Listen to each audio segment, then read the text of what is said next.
नमस्कार दोस्तों, the dynamic education में आपका बहुत बहुत स्वागत है। आज हम कंटिन्यू करते हैं अपना ये सेकंड सेशन है सिंप्लेक्स मेथड का। सिंप्लेक्स मेथड में हमने एक क्वेश्चन किए थे और हमने समझा था इस प्रोसेस को कैसे किया जाता है स्टेप बाय स्टेप। ठीक है, तो हमने पिछले क्लास में एक क्वेश्चन कराया था। तो आज हम 5 इसमें वेरिएबल्स वाले 3 इक्वेशंस वाले हमने क्वेश्चन लिए हैं। तो क्वेश्चन हमारा ये है कि क्वेश्चन लैंग्वेज फॉर्म में था, बट मैंने इसको कन्वर्ट कर लिया एज ए क्वेश्चन जैसे हम सॉल्व करते हैं। तो क्वेश्चन ये था 6x1 + 8x2 = z हमारा प्रॉफिट फंक्शन था। ओके, और ये इक्वेशंस थे, तो मैंने इसको इक्वल टू लगा के एक एक वेरिएबल जिसको हम स्लैग वेरिएबल बोलते हैं, x3 x4 x5 क्या स्लैग वेरिएबल हो जाएगा और इसका प्रॉफिट फंक्शन में कोई कंट्रीब्यूशन नहीं होगा। तो देखो ये क्वेश्चन तभी आप देखना ये लेक्चर जब आपको पहले क्लियर हो चुका हो। तो सबसे पहले आप पहले वाला वीडियो देखिए, तभी आपको समझ में आएगा। ओके, तो ये 3 इक्वेशंस हमने लिख लिए स्लैग वेरिएबल्स पे, और जहाँ पे हमारा ये नॉन नेगेटिव स्टेट हमने ये भी लिख लिया कि कभी भी 0 नहीं हो सकता है वेरिएबल्स, मतलब लेस देन 0 नहीं होगा। ओके, सो अब हम स्टार्ट करते हैं इसको क्वेश्चन को सॉल्व करना। तो लिखने का तरीका क्या है, हम टेबल बनाते हैं और इधर वेरिएबल्स को लिखते हैं, total variables x1 x2 x3 x4 5 और RHS लिखते हैं। ठीक, RHS ये वाला, और एक थीटा, ये जो थीटा क्या होता है रिप्लेस, जो यहाँ से कौन सा बाहर आउट होगा वो बताता है।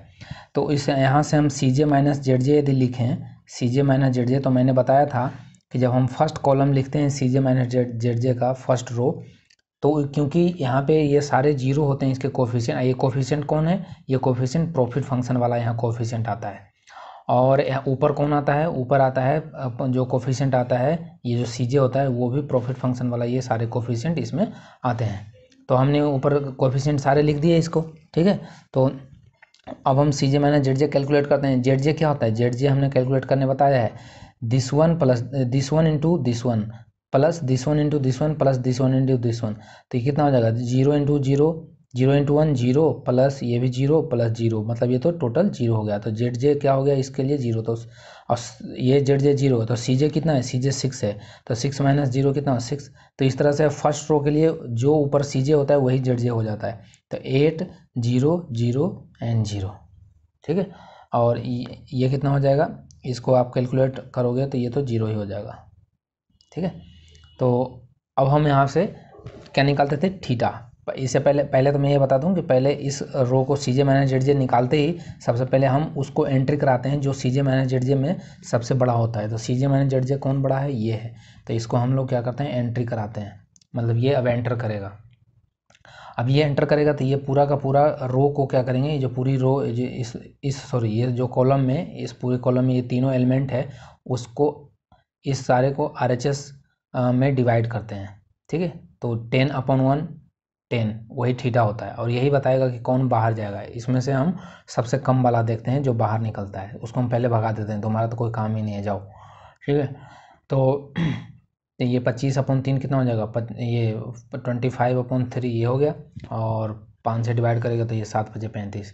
तो इसमें सबसे कम कौन है, ये है, तो ये 7 क्या हो जाएगा, बाहर जाएगा। 7 बाहर जाने का मतलब कि हम इसको पीछे की ओर बढ़ाएंगे और इसको आगे बढ़ाएंगे तो ये हमें कॉमन पॉइंट मिलेगा इन दोनों को, और यही कहलाएगा पिवेट एलिमेंट। पिवेट एलिमेंट ये हमारा काम का होता है, इसको हम इसलिए गोला बना लेते हैं। तो अब यहाँ बाहर कौन जाएगा, x5, अंदर कौन आएगा, एंट्री कौन करेगा, एंट्री मारेगा x2। तो हम same as it is x3 में तो कोई चेंजमेंट नहीं है, x4 में भी यही रहेगा। यहाँ चेंजमेंट किस में हो जाएगा, चेंजमेंट आ जाएगा यहाँ पे x2, x5 बाहर चला गया। ठीक है, तो ये कोफिशिएंट तो 0 रहेगा, इसका कोफिशिएंट 0 है, x2 का कोफिशिएंट कितना है 8 प्रॉफिट फंक्शन में। ठीक है, तो अब मैं इसको लिखता हूँ। मैं पिछले क्लास में समझाया था कि जो नया रो आता है वेरिएबल्स जो आता है, सबसे पहले उसका क्रियाकलाप करते हैं। उसका क्रियाकलाप करने का तरीका क्या है, उसका क्रियाकलाप करने का तरीका है जो पिवट एलिमेंट आपने निकाला है, जिस पे आपने मार्क किया गोला, उस एलिमेंट से पूरी रो को, जो भागा है ना, जिस रो को आपने हटाया है, आउट किया है, उसमें पूरे रो को ये पिवट एलिमेंट से डिवाइड देना है। तो 1/5 हो जाएगा। ठीक है, 5/5 1 हो जाएगा। और एक चीज़ और यहाँ बता दूँ मैं कि हमने जो भी वेरिएबल्स यहाँ लेते हैं, ये नॉन बेसिक वेरिएबल, उसको हम क्या करते हैं, उसको हम यहाँ पे आइडेंटिकल मैट्रिक्स मतलब बनता है उसका। तो यहाँ पे देखिए 1 0 0 0 1 0 0 0 1, तो ये आइडेंटिकल मैट्रिक्स बन रहा है, ठीक है, आइडेंटिटी मैट्रिक्स बन रहा है। तो यहाँ भी हमें यही कोशिश करना है। अब हमारा ये जो आ गया ना x2, तो अब हम यहाँ देखते हैं कैसे आइडेंटिटी मैट्रिक्स बनेगा। तो एक यहाँ तो आ गया, फिर ये 0/5 0 आ जाएगा, फिर ये 0/5 कितना आ जाएगा, 0 आ जाएगा, और ये 1/5 ये हो गया, ठीक है। और 5 को डिवाइड करोगे, इसको भी 5 भी तो आएगा ना, तो 5 को डिवाइड करोगे 35 को, तो 5 में 7 से आ जाएगा, ये 7 आ गया, ओके, ये हो गया। अब हम लिखते हैं कौन सा रो। अब हमें देखो यहाँ 0 आ गया ना, x2 0 आ गया, मतलब x2 यहाँ पे 1 आ गया, तो पक्का है कि यहाँ पे 0 चाहिए, यहाँ भी 0 चाहिए, समझ में आया। यहाँ 0 चाहिए और यहाँ 0 चाहिए। बाकी जो x3 x4 वाला जो वेरिएबल है x3 x4, ये अपने आप यहाँ पे ये बन जाएगा। इसको बस हमें ध्यान रखना है, इसी को ध्यान रखना है कि यहाँ 0 लाना है, समझ में आया। और यहाँ 0 लाने के लिए हम क्या लेते हैं, रो का ऑपरेशन का मदद लेते हैं।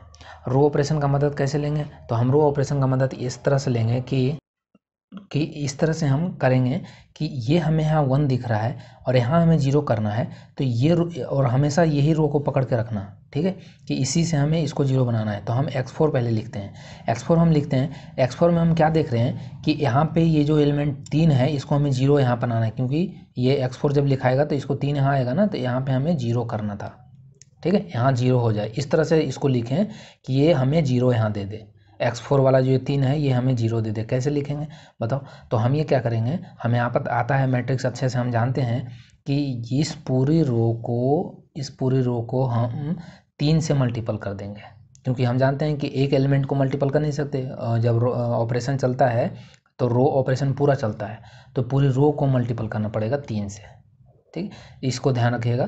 3 से हमने मल्टीपल किया इसको पूरे को, और इसको माइनस कर दिया, मतलब x4 वाली जो रो है, रो x4 माइनस कर दिया 3 इंटू रो इंटू करके रो x2 वाली रो, ठीक है, ये हमने किया है ऑपरेशन।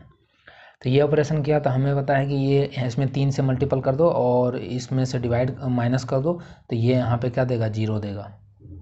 इधर क्या होगा, इधर ये होगा कि 2 माइनस ये इसमें 3 का मल्टीपल करो तो 3/5 होगा, तो ये कितना हो जाएगा, 7/5 बन जाएगा, ठीक है, 7/5 बन जाएगा। ये 0 आ गया, यहाँ ये 3 से मल्टीपल, ये 0 है, ये भी 0, तो ये तो 0 ही हो गया, ठीक है। यहाँ पे जब आप कैलकुलेशन कर लीजिएगा इसको, इसमें 0 करोगे तो ये 1 आ जाएगा, तो यहाँ 1 मैं यहाँ पे कैलकुलेट कर रखा हूँ, मैं डायरेक्ट लिख दे रहा हूँ।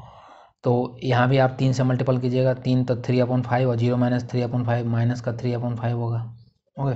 अब इसी तरह से ये भी लिखा जाएगा, ये 25 और ये 7 या 21, तो 3 से मल्टीपल 21 में सब 25 में आ जाएगा, तो 4 आएगा, ठीक है, ये 4 लिख लिया हमने। अब हमें क्या करना रहता है, अब हमें इस रो को लिखना है, तो यहाँ पे 1 है, यहाँ भी 1 है, चलो हमारा काम आसान हो गया। 1 से 1 डायरेक्ट माइनस कर दो, मतलब x3 माइनस x2 रो, तो यहाँ से हम लिखेंगे ये, जब इसका मल्टीपल कर, तो 1 में से 1/5 जाएगा, कितना बचेगा बताओ, 4/5, और ये 1 माइनस 1 0 हो जाएगा यहाँ पे, ठीक है। 1 माइनस, अभी देखो ये कितना, ये 1 है और ये 0, तो 1 माइनस 0 1, और ये 0 माइनस 0 0, और ये हो जाएगा माइनस का 1/5। तो आपने देखा कि सिर्फ हमें जो वेरिएबल्स को नया एंट्री दिलाया है ना, वहाँ पे एक करना रहता है। और एक कैसे कर सकते हैं, क्योंकि हमें पिवट एलिमेंट हमें पता होता है, और हम जो नया रो मतलब जो रो हमें आउट करते हैं और जो एंट्री मारता है उसको हम सबसे पहले लिखते हैं, जो एंट्री मारता है उसको हम सबसे पहले लिखते हैं। और उसका लिखने का तरीका बस यही है कि जो पिवट एलिमेंट है, जो पिवट एलिमेंट आया है उस पूरी रो को डिवाइड कर दो। तो पूरी रो को डिवाइड करो तो ऑब्वियस सी बात है, सेम नंबर से डिवाइड करोगे तो यहाँ तो 1 आना ही आना है, ओके। अब बाकी 1 आने के बाद हमें यहाँ पे 2 0 लाने की कोशिश करना है। इधर देखो 1 1 अपने आ गया, ये 0 0 1 1 0 0 0 0 0 1 0, ये बन गया ना आइडेंटिटी मैट्रिक्स, ठीक है। हमारे वेरिएबल जो यहाँ पे हैं x3 x4 x2 उसका बन गया यहाँ पे, समझ में आया। तो इस तरह से हमें काम करना होता है। इसको भी लिख लेते हैं, यहाँ भी होगा ना 10 माइनस ये कितना जाएगा, ये 3 बच जाएगा यहाँ पे, ठीक है। अब CJ माइनस ZJ लिखेंगे, CJ माइनस ZJ, तो CJ माइनस ZJ कैसे लिखेंगे, तो CJ माइनस ZJ, अब ZJ के लिए हमें सेम नहीं लिखेंगे, मतलब ये जो CJ होगा वो नहीं होगा, सेकेंड रो से नहीं होगा, हमें कैलकुलेशन करना पड़ेगा। क्यों, क्योंकि ये दोनों तो 0 है, लेकिन ये तो अब आ गया ना, तो ये zero into this one zero, zero into this one zero, लेकिन 8 इंटू क्या हो जाएगा 8 इंटू 1/5, तो 8/5 हो गया जेड जे इसके लिए। इधर सी जे कितना है, तो सी जे है 6, ऊपर 6 है, तो 6 माइनस इतना, तो कितना हो जाएगा ये 6 बचे 30, 30 माइनस 8 कितना हो जाएगा 22/5, 22/5 22/5 हो जाएगा। ठीक है, फिर हम आगे लिखेंगे तो ये हम जो यहाँ पे जो वेरिएबल्स होता है उसका सी जे माइनस जेड जे तो जीरो ही होता है, ये तो आपको याद ही रखना है। तो x2 है तो जीरो हो जाएगा, x4 x3 है, x3 भी जीरो हो जाएगा, x4 भी जीरो हो जाएगा। x5 का कैलकुलेट करना है तो x5 आप कैलकुलेट कर लीजिएगा, ये 8/5 और माइनस, तो माइनस का 8/5 हो जाएगा, जीरो माइनस 8/5 ओके। तो सॉरी 8/5 हो गई है। अब हम क्या निकालते हैं RHS में लिखते हैं, तो RHS में तो पता है ये zero into this one zero, zero into this one zero, अब 8 सत्ते 56, 56, ठीक है 56। अब हमें कौन एंट्री मारेगा, पहले सी जे माइनस जेड जे देखते हैं कि भाई ये तो पॉजिटिव ये तो निगेटिव है, बाकी जीरो है, तो यही एंट्री मारेगा, ये एंट्री करेगा, एंट्री कर लिया। अब एंट्री कर लिया, अब आउट कौन होगा, तो आउट के लिए हमें क्या करना पड़ेगा, ये जो रो आपका मतलब जो ये कॉलम आपने एंटर मारा है, मतलब ये जो जितने भी एलिमेंट है इनका डिवाइड जाएगा इनमें, तो 3/4/5, 3/4/5 कितना हो जाएगा 3/4/5 15/4, 15/4, तो 15/4 हो गया। इसी तरह से जब इसको लिखोगे तो 4/7/5, 4/7/5, तो 5 ऊपर जाएगा तो 20/7 आ जाएगा, 20/7। अब ये कितना हो जाएगा, ये 35 हो जाएगा। ओके, तो ये 35 हो गया। अब हमें इसमें से कौन सबसे कम देखना है, तो सबसे कम कौन है बताओ, सबसे कम यही है, क्योंकि ये 15 4 5 4 या 12 3 तो फिर भी आएगा, मतलब ये 4 चौक 16 और ये 7 या 21, तो ये 3 तो कंप्लीट नहीं आ रहा, लेकिन ये 3 कंप्लीट आ रहा है और ये तो बड़ा है, तो ये बाहर जाएगा, ये कम है, ये बाहर जाएगा, ये बाहर जाएगा, तो ये इसका मतलब ये वाली जो एलिमेंट हो गई ये हो गया पिवट एलिमेंट, क्योंकि ये कॉमन पॉइंट होगा, इसको आगे की ओर बढ़ाओ और इसको आगे की ओर बढ़ाओ, तो ये कॉमन पॉइंट जो होगा ये हमारा पिवट एलिमेंट हो गया 7/5। अब इसी 7/5 को अब नेक्स्ट हम लिखना स्टार्ट करते हैं। एंट्री कौन किया, x1, किसकी जगह पे एंट्री किया, x4 की जगह पे, तो x3 को एज इट इज़ रहने दो और x4 की जगह x1 कर दो और x2 कर दो, x2 भी में भी कोई छेड़छाड़ नहीं। इसकी कोफिशिएंट लिख लो, ये 0 रहेगा कोफिशिएंट, इसका कोफिशिएंट 6 है, x1 का, और इसका 8 है, हमने लिख लिया। अब हमें सबसे पहले यही रो लिखते हैं, इसी रो को लिखते हैं जो एंट्री किया है, तो सिंपल है ये रो लिखने के लिए कि भाई 7/5 से पूरे में डिवाइड कर दो, तो 7/5 और 7/5 कितना हो जाएगा, ये 1 हो जाएगा, ठीक है। इसके बाद ये 0 हो जाएगा, फिर यहाँ भी 0 हो जाएगा, ये 5/7 हो जाएगा, 5/7 माइनस 3/7 हो जाएगा, और ये हो जाएगा 20/7, 20/7, ठीक है। तो ये हमने लिख लिया इसको। अब जो होगा वो लिखना है हमें, पहले x2 लिख लो या x3 लो, कोई दिक्कत नहीं है, लेकिन अब हमें क्या एक तो आइडिया मिल गया कि भाई हाँ ये 1 आ गया, तो इसका मतलब ये और ये वेरिएबल्स क्या है, बेसिक वेरिएबल्स में यहाँ पे है, ठीक है। तो हमें ये क्या करना है, यहाँ पे 0 और यहाँ पे 0 लाना है, लेकिन 0 कैसे आएगा, तो देख लेते हैं। ये हमें 1 दिख रहा है ना, यहाँ पे ये 1 दिख रहा है, और पहले वाला रो कौन है, ये है, तो सिंपल है, इस पूरी रो में 4/5 का मल्टीपल कीजिए, इस पूरी रो में 4/5 का मल्टीपल कीजिए और इनमें से माइनस कर दीजिए, ठीक है। यही एक उपाय है, इन पूरी रो को 4/5 से मल्टीपल करके इसका माइनस कर देंगे इसमें से x3 में, तो 4/5 माइनस 4/5 ये 0 देगा यहाँ पे, फिर ये तो 0 ही हो जाएगा, ये 0 हो जाएगा, और 0 माइनस 0 कितना देगा, 0 देगा, ठीक है। ये कितना हो जाएगा, ये 0 हो जाएगा, और इसमें मल्टीपल करोगे 4/5 0 और 1 में से, तो ये 1 देगा, ठीक है। इसका मैंने कैलकुलेट कर रखा है, ये 4/7 आएगा और ये आएगा 1/7, 1/7, ओके, ये आएगा। फिर इस तरह से यहाँ 1/5 है, लेकिन 0 करना है, तो पूरे रो में 1/5 का मल्टीपल करके इनमें से माइनस कर दो, ये 0 आ गया। फिर 1 ये यहाँ पे अब कहाँ है, ये 0 से मल्टीपल करो तो ये 1, तो यहाँ पे 1 आ जाएगा, ठीक है। ये 0 यहाँ हो जाएगा और ये माइनस 1/7 आएगा और ये 2/7 आएगा, और ये यहाँ पे ये कितना हो जाएगा, ये भी तो इसका भी तो कैलकुलेट करना था ना, ये 5/7 आएगा, ठीक है। और ये आ जाएगा 45/7, क्यों? क्योंकि हमने किस रो में, इस रो में पूरा में क्या किया, हमने मल्टीपल किया है 4/5 का, सॉरी 1/5 का, 1/5 का, 1/5 का मल्टीपल को तो ये कितना हो जाएगा, ये 20/7 में 1/5 से मल्टीपल करें तो ये 20/35 हो जाएगा, 35 हो जाएगा ना, और 7 में से माइनस करो, ठीक है, तो ये आ जाएगा 45/7। ओके, तो ये हो गया हमारा, लिख लिया हमने।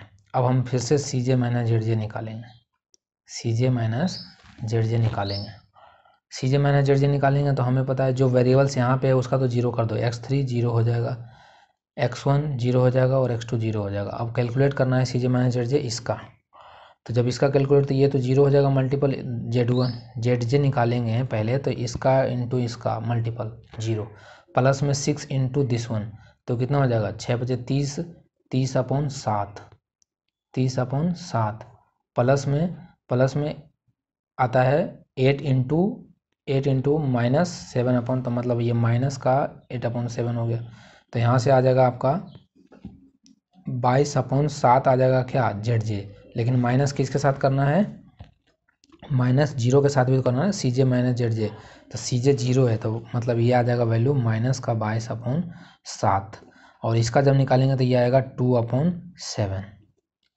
अब 2/7, तो इस क्वेश्चन का देखो यही एक इम्पोर्टेंट बात थी कि जो, अब देखो इसमें से जीरो कौन है, जीरो तो ये सब तो जीरो है, ये माइनस है, एंट्री कौन मारेगा, प्लस वाला, तो एंट्री कौन मार गया, दोबारा ये x5 जो है वो दोबारा से एंटर ले लिया, दोबारा से इसमें हमारे बेसिक वेरिएबल में आ गया, यहाँ पे समझ में आया। तो हमने ये देखा कि ये दो जो वेरिएबल्स एक बार बाहर हो जाता है, ऐसा कोई ज़रूरी नहीं कि वो एंट्री नहीं मारेगा, एंट्री मार सकता है वो, समझ में आया, तो ये भी ध्यान रखना है। तो अब ये एंट्री ले लिया, तो ये पूरे एलिमेंट को इससे डिवाइड कर दो, तो ये 5/7 और 1/7, तो कितना हो जाएगा, ये 5 आ जाएगा, ये 5 आ जाएगा, और ये हो जाएगा व्हाट इज दिस, ये जब हम इसके लिए कैलकुलेट करेंगे तो इसके लिए हम कैलकुलेट नहीं करेंगे थीटा, क्यों? क्योंकि निगेटिव, हमें ये रूल याद रखना है कि निगेटिव थीटा हम कभी भी कैलकुलेट नहीं करते हैं, क्योंकि ये निगेटिव साइन के साथ है ना यहाँ पे, जब इसको डिवाइड करोगे 20/7 और 3/7, तो ये आ जाएगा माइनस का 20/3, जो कि माइनस हम नहीं लेते हैं, माइनस कभी भी नहीं हम यहाँ पे लेंगे, ध्यान रखना है थीटा में। ओके, हम यहाँ पे डैश मार रहे हैं, छोड़ देते हैं बिल्कुल। ओके, क्यों? क्योंकि ये जब हम ये माइनस लेते हैं तो हमने पढ़ा है कि हमारा जो मतलब ये थीटा जो हम जो भी डिसीजन वेरिएबल्स होगा, डिसाइड करने वाले जो फैक्टर होगा, क्योंकि हम थीटा से डिवाइड करते हैं कि ये बाहर आउट होगा, तो ये आउट होगा तो हम उसको निगेटिव कैसे ले सकते हैं, हम एक वेरिएबल्स को आउट करना है, इन करना है, तो उसको हम निगेटिव वैल्यू में कैसे ले सकते हैं, तो हम इसलिए निगेटिव वैल्यू यहाँ पे नहीं लेते हैं, समझ में आया। अब हम इसका लिखते हैं, तो इसका लिखेंगे तो ये 7, देखो 45/7 डिवाइड बाई 2/7, तो ये पहुँच जाएगा 45/2, 45/2। अब 45/2 और 5 में से कम कौन है, ये कम है, तो ये बाहर चला जाएगा, तो एंट्री कौन मार गया, ये मतलब पिवट एलिमेंट हो गया ये, क्योंकि ये तो कॉमन हो गया, तो ये पिवट एलिमेंट बन गया अपना। अब हमें क्या करना है, अब हमें फिर से अगेन टेबल लिखना है, तो टेबल हम फिर से इसका टेबल लिखते हैं। अब एंट्री कौन मार गया, फिर से x5, तो x5 मतलब 0 इंटू x5, x3 की जगह x5 आ जाएगा, ठीक है, और x1 एज इट इज़ रहेगा 6 और 8 x2। ओके, अब हम x5 आया है तो सबसे पहले x5 का क्रियाकलाप कर देते हैं, पूरे रो में हम 1/7 से डिवाइड कर देंगे, तो ये हो जाएगा 0 0 7 -4 और 1 आ जाएगा। ओके, और ये कितना हो जाएगा, ये 5 आ जाएगा, 5/7 और 1/7 5 आ जाएगा। ओके, अब इसका लिख लेते हैं, तो अब हमें दिख गया क्या, यहाँ 1 आ गया, तो पक्का है कि अब यहाँ पे 0 लाना है, यहाँ 0 लाना है, ठीक है, आइडेंटिकल मैट्रिक्स बनाना है, यहाँ 0 लाना है, यहाँ 0 लाना है, तो सिंपल है कि यहाँ पे कितना है भाई, माइनस का 3/7 है, माइनस का 3/7 है, और यहाँ हमें करना 0 है, तो सिंपल है कि पूरे रो में 3 से मल्टीपल कर दो, सॉरी यहाँ वाले पूरे रो में 3 से मल्टीपल कर दो, तो ये 3 बन जाएगा यहाँ पे, और 3 नहीं, यहाँ इस रो में करना है ना, 3/7 से मल्टीपल करो पूरे में, तो 3/7 से मल्टीपल करेंगे, और माइनस नहीं करेंगे, इस बार प्लस करेंगे, क्यों? क्योंकि ये तो ऑलरेडी माइनस में है ना, तो ये माइनस में हम, क्योंकि ये -3/7 और ये प्लस में रखेंगे तभी तो ये कटेगा ना, 3/770 होगा। तो हम इसको करेंगे, तो जब आप करके देखिएगा इसको तो ये आ जाएगा, यहाँ 0 आ जाएगा, यहाँ पर जो आएगा माइनस का 1 आएगा, ये 3 और ये 0 और ये 1। अब यहाँ पे फिर से 0 लाना है, तो यहाँ लेकिन है 2/7 x2 जगह, तो हम फिर इस बार क्या करेंगे, इस बार 2/7 से मल्टीपल करके माइनस कर देंगे। 2/7 से इसमें इस रो में 2/7 से मल्टीपल करके यहाँ पे माइनस कर देंगे। सिंपल, आपको देखो 1 एक ऐसा नंबर होता है कि जिसमें कुछ भी मल्टीपल करके जो भी 0 बनाना है उसके साथ उतना नंबर मल्टीपल करके इसको 0 बना सकते हो, सिंपल है। तो हमने यहाँ पे 0 बना लिया अगेन माइनस करके, और ये 1 हो जाएगा, यहाँ पे यहाँ -2 हो जाएगा, ये 1 हो जाएगा और ये 0 हो जाएगा। ओके, तो ये हमारा आ गया, लिखा गया। अब हम लिखते हैं क्या, CJ minus ZJ, CJ minus ZJ। तो CJ माइनस ZJ जब हम लिखेंगे तो जो वेरिएबल्स हैं उसका तो 0 हो जाएगा, x1 x2 का तो 0 हो जाएगा और x5 का 0 हो जाएगा। इसका देखते हैं, तो जब आप इसका कैलकुलेट कीजिएगा तो ये माइनस का 2 आएगा और ये भी माइनस का 2 आएगा। क्यों? क्योंकि ये देखो 0 के साथ 7 का मल्टीपल करेंगे तो 0 और 6 × 3 18 और ये 8 दूनी 16, तो ये कितना आ जाएगा, ये हो जाएगा 18 माइनस 16 तो 2 हो जाएगा। लेकिन हमें तो ये तो ZJ आया, लेकिन CJ कितना है इसका CJ कितना होगा, इसका CJ है 0, तो CJ माइनस ZJ करेंगे तो ये -2 और ये भी -2 और ये तो 0 है ही।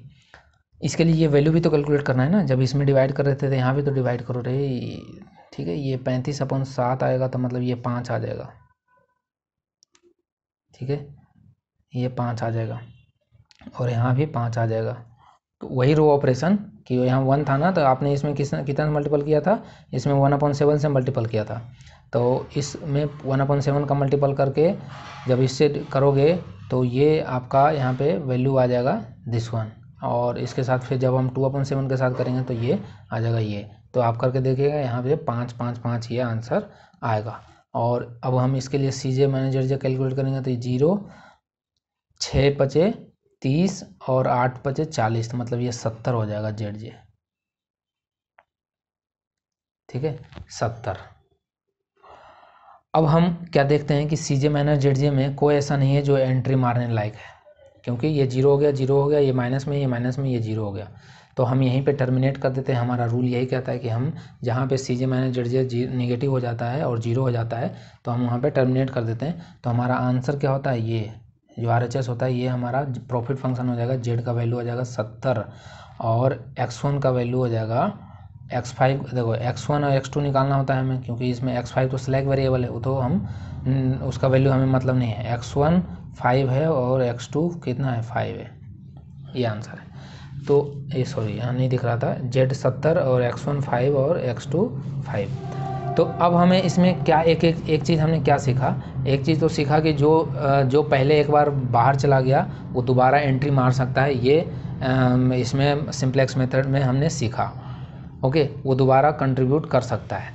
दूसरा कि हम कोई भी वैल्यू, आप ध्यान रखना कि जब भी आप सिंप्लेक्स टेबल सॉल्व करो तो कोई भी जो डिसीजन मेकर होगा वो कभी भी अप्रॉक्स वैल्यू पॉइंट में नहीं लिखेगा। वो क्या लिखेगा, पॉइंट में वैल्यू नहीं लिखेगा, क्योंकि आप सोचो 7/5 को यदि पॉइंट में लिखने लग जाएं तो हम फिर क्या करते हैं, राउंडिंग फिगर लिखते हैं, ठीक है। राउंडिंग फिगर लिखना स्टार्ट करेंगे 1 पॉइंट समथिंग समथिंग, मतलब ऐसे 1.5 ऐसे लिख लेंगे, लेकिन आगे का वैल्यू हम लोग नहीं लिखते हैं। तो ये फिर क्या हो जाएगा, ये हमें जो डेसिमल फॉर्म में होगा, डेसिमल फॉर्म में हमें प्रॉब्लम कर जाएगा।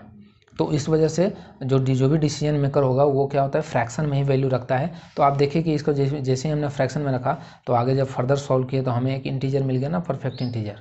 ओके, सो यदि आप अप्रॉक्स वैल्यू पॉइंट में डेसिमल में लिखना स्टार्ट करोगे तो फिर आपका जो वेरिएबल्स हो जाएगा वो गड़बड़ हो जाएगा। अब आप सोचो कि वेरिएबल्स कभी भी पॉइंट में, मतलब आपका जो डिसीजन लिए हैं वो पॉइंट में, मतलब आप मान लो कि कोई मैन्युफैक्चरर हो, आप कोई पार्ट मैन्युफैक्चर करना चाहते हो और आपका जो वैल्यू आ रहा है वो पॉइंट में आ रहा है, तो ये इट इज़ नॉट बेटर, ठीक है। सो इसलिए हमें जितना भी वैल्यू रखना है वो फ्रैक्शन में ही रखना है, ठीक है, पॉइंट में नहीं चेंज करना है, फ्रैक्शन के साथ ही डील करना है और लास्ट में वो इंटीजर बन जाएगा। ओके, तो ये 2 चीज़ हमने इसमें सीखा। तो 1-2 और क्वेश्चन इस पे करेंगे इम्पोर्टेंट, ठीक है, फिर हम आपसे विदा लेंगे। So thank you for watching dynamic education. फिर मिलते हैं एक न्यू सेशन में, तब तक देखते रहिए डायनामिक एजुकेशन। और चैनल पे नए हैं तो चैनल को सब्सक्राइब कर लें और हमारे वीडियो को यदि अच्छा लगता है पढ़ाया हुआ तो दबाकर लाइक करें यार।